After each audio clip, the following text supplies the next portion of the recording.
Sa panahon ng sakuna tulad ng lindol, nawawala ang normal na takbo ng buhay. Nagkakagulo, natatakot at nalilito ang bawat isa.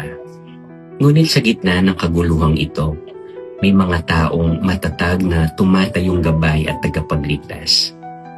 Isa na rito ang ating kapulisan. Ang mga pulis ay hindi lamang tagabantay ng batas, kundi katuwang din natin sa pagresponde sa mga nangangailangan ng agarang tulong. Sila ang nagsasagawa ng paglikas, nagbibigay ng paalala at impormasyon, tumutulong sa mga nasugatan at nagsisiguro na may kaayusan sa kabila ng trahedya. Madalas, tahimik nilang ginagawa ang kanilang tungkulin, hindi humihingi ng kapalit, kundi tanging ang kaligtasan ng kanilang kapwa ang iniisip.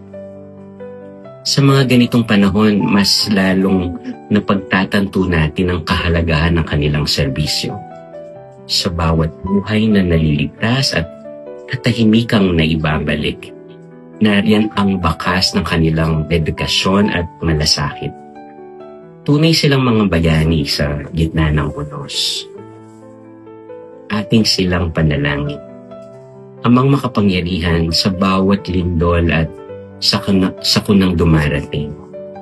Ikaw ang aming sandigan at pag-asa.